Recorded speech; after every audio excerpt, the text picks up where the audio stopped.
Hello guys, good afternoon, जय श्री कृष्ण, जय माता जी, राम राम सीताराम, बधाई दहिरानी,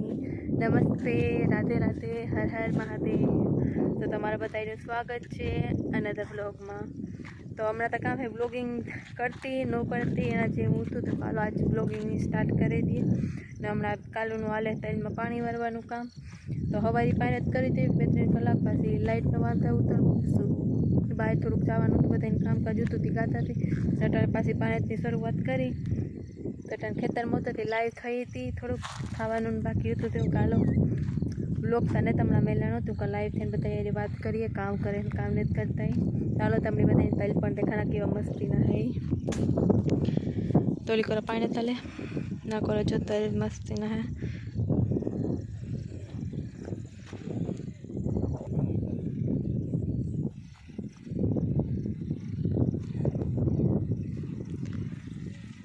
ना जो तल की मस्ती न लगी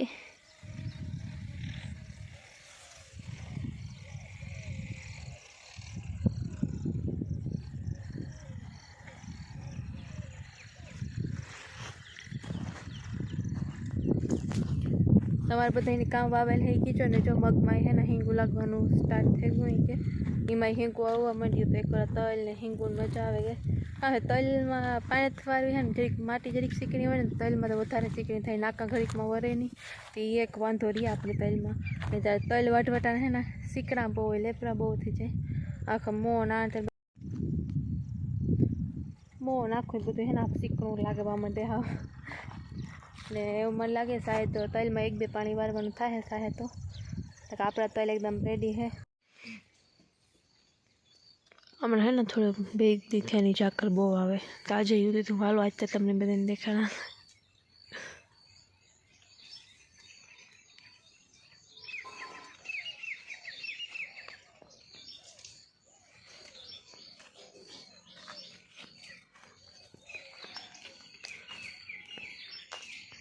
સવારે જો બધું ઉઠીને કામ કર્યા હતા પાણીનું એક જણું કરતું હતું એક જણું આડાવડા થતું હતું એ બધું કામ થઈ ગયું કમ્પ્લીટ નાગરી નાહી ધોવે ને જો માથાને તેલ નાખે ને બૂળો વાલી તો મસ્તીનો ને અટાણે એક પછી એક બધા નાહવાની શરૂઆત થઈ ને અટાણે વાગ્યા પૂરા 11 બધું કામ કમ્પ્લીટ બધા નાહી ધો લીધું કૃપા સેલે હેતી જે નાહીને નીકળવી જોઈએ બસ એટલી જ વાર હે ને હમણાં કઈ દુઃખ થઈને તેલ નાખવાનું મેળ નહોતું ને તાજુ કર નાખી જ લઈએ કાયમ લઈ જતો કીક ને કીક મુકારે ને જો મસ્તીનો ફ્લાવર હે તો કેવું મસ્તીનું હે રેડ રાતા ગળેના ફૂલ મસ્તીને લાગે કાયમ આવા આવે ને મુરઝાઈ જાય આમાં આ કોરાઈ જો આવું તો ઓલું થાય આવું ઓલામાં રાતા ફૂલ મસ્તીના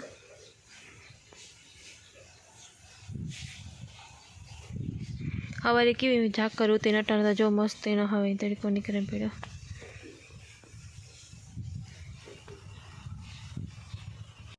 आज આપણે બનાવવાનું છે સાંબર ને ઢોસા ને ચટણી આપણી થઈ ગઈ બસ વઘાર કરવાનો હોય કરવાનો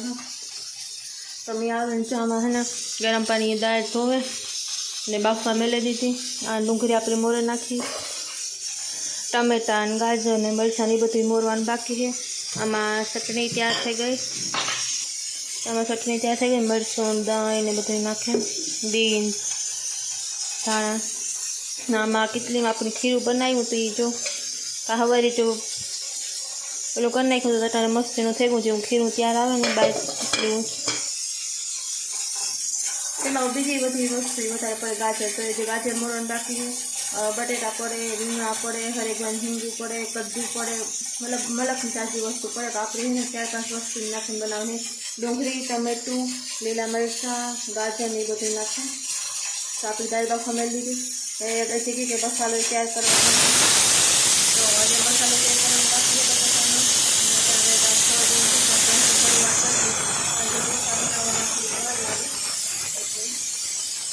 બાકી મારો વારો છે કામ કરી મારે બનાવવાનું ગમે તે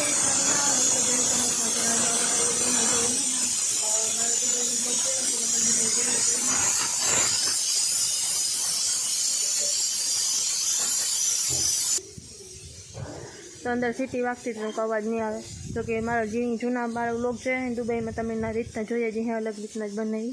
આ હે ને જે રીતના બધાની ભાવે ને એ રીતના બને ને આ અમારો બધાનો ટેસ્ટ અલગ છે તો અમે એ રીતના બનાવતા હોય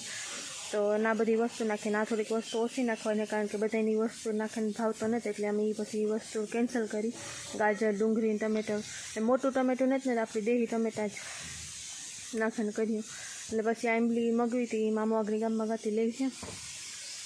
આંબલી નાખીએ એટલે આંબલીને ગળને એટલે થોડોક ટેસ્ટ જે આપણે આવે ને સાઉથ ઇન્ડિયન સ્ટાઇલ એ ટાઈપનો થાય જાય ને થોડોક સાંભર મસાલો ને બધું નાખે મસ્તીનું સાંભર કરવાનું હોય રેસીપી જો હું શૂટ કરી શકી તો હું જરૂર તમે બધાને દેખાડી આગળ વ્લોગમાં બનાવી જો કામ બનાવી છે ને ઓલે આગળ જો રતારું ગાજર ઉપર નથી બાફવા મેલે આગળ બફાઈ જાય એટલે બધા ખાય છે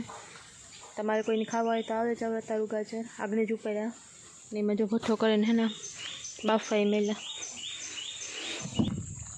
हाँ जो आप भट्ठो आगे કર્યો તો આગળ કાઢી લીધા કે કાઢવાનું બાકી છે ખબર નહીં છે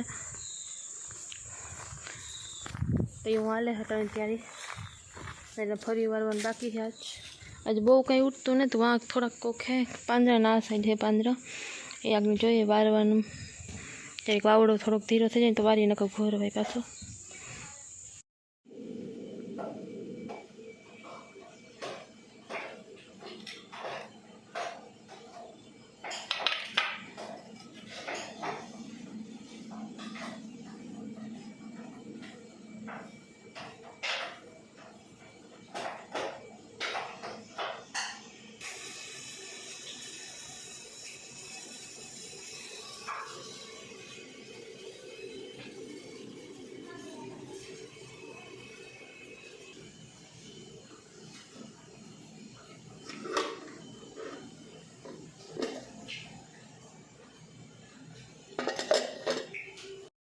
તો જો ઢોસાનો પ્લાન તો આવતો પાછી ચાલો ઇડલી પર ટ્રાય કરીએ તો ઢોકળીને એક કાણવો થઈ ગયો ને બધી ટેસ્ટિંગ પર કરી લીધી અને આમાં હું સાંભાર વઘારવાની ટ્રાય કરી છે તેલમાં નહીં ઘીમાં વઘારી અમે એમાં હુકેલ મરચાં લીમડો ડ્રાય ને ડુંગળી નાખી ને ટમેટું ને મરચું ને પછી ગાજર નાખ્યું ને થોડુંક મીઠું સ્વાદ પ્રમાણે ને આમાં જો પાછો ઇડલી બધાને બહુ ગમે છે પાછો બીજો ઘણો ચડાવી દીધો ઇડલીનું ખાવા આપણો મસાલો તૈયાર છે ઢોસાનો ચટણી રેડી છે સાંભરની છે બનાવવાનો બાકી તો એ બનાવી લઈને પછી ઢોસા મેં સર્વ કરી દીધું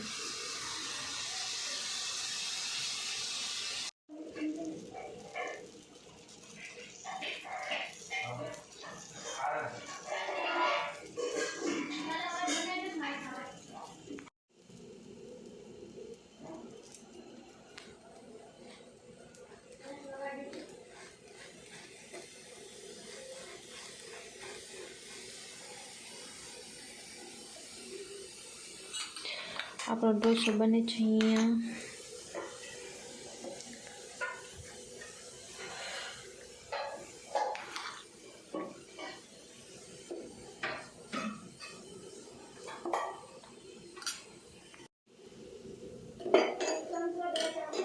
બે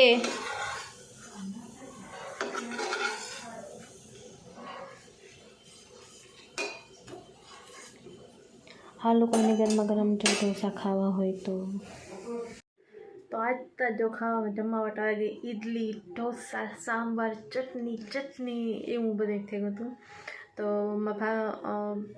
મામી મસાલો બનાવ્યો હતો થોડાક શેર પાસે નહીં ઉતાર્યા પછી બીજા મેં ઉતાર્યા બધા ગરમા ગરમ ખાતા મારી મસાલો વગરનો ગમે એટલે એ ખા મને પનીરવાળો બહુ ભાવે એટલે દુબઈ હોય તો પનીરવાળા ખબર છે બનતા જ હોય અમારે ને કાં તો નોર્મલ બનતા એટલે એક મિસ્ટેક મારે બનાવવાની વસ્તુ હતી પણ એ ન બનાવી હગી રહી ગઈ એ હતી નારિયેળવાળી ચટણી આ એમની નોર્મલ બનાવી હતી મરચું દહીં શાહ ને એવું બધું બી ને એ બધું નાખે અને થોડીક તીખેરી થઈ હતી મજા આવી ગઈ જે સાંભાર છે ને મારે જેવો બનાવું હું દુબઈ બનાવતી ને એવો નહોતું બનાવ્યું થોડીક મિસ્ટેક રહી ગઈ પણ હાલે વસ્તુ આ આગે પાસે રોય એટલે ઢોસા ખાધા પછી કે ઇડલી બનાવી કેવી બને તો એ નહોતી ખાધી કોઈ તે પછી એક બે ઘરમાં ઇડલીના કર્યા મજા આવે ગઈ ખાવાની આવે તો જમાવટ આવે ગઈ પછી ઓલે ઘેરમાં મોકલા હતા થોડાક બનાવે પછી છેલ્લે હું હતી ખાવામાં પછી મેં તમારા માટે હા વાસા પતલા એકદમ જેવા રેસ્ટોરન્ટમાં જાય ને એ જ બનાવ્યા હતા કડકડતા એકદમ તો તો ખાવાની મજા આવી ગઈ હતી ને અટાણે ખાઈ પીએ ઠામ જો ધોવે ને આવે એ બધાને અટાણે હાલે જેઠાલાલથી જોઈએ એટલે હમણાં બહુ ઝાઝાદી પછી હું વ્લોગિંગ કરતી હતી અને એમાં થોડુંક રેપ હોય ઉતારવાનું કે થોડું બોલવાનું આ તે તો સોરી કારણ કે બહુ ઝાઝાદી પછી હું વ્લોગિંગ કરા ને થેન્ક યુ સો મચ હંમેશા એટલો સપોર્ટ કરવા માટે નાગર એટલો સપોર્ટ કરતા રહીજો. Thank you so much for watching. આપણે બધા નેક્સ્ટ વ્લોગમાં મળ્યું. બાય બાય ને ટેક કેર. અને હા, જતાં મારા ચેનલને સબસ્ક્રાઈબ ન કર્યું હોય તો યાદથી સબસ્ક્રાઈબ કરજો, જરૂર કમેન્ટ કરજો અને જે બને એ શેર કરજો. હું વેઇટ કરતી હે. આજના વ્લોગમાં બસ એટલું જ હતું અને ઝાઝાદી પછી વ્લોગ બનાવવા એટલે જોજો જેટલો પહેલાં સપોર્ટ કરતા એટલા જ કરજો. અને બીજી એક મારી વાત કહેવા નથી ભૂલાઈ ગઈ મને લાગે. હા, ને તમે કઈ રીતના ઢોસા બનાવો, તમારે કઈ રીતના ભાવે, કયો ઢોસો વધારે ભાવે એ જરૂર કહેજો. Bye bye, take care.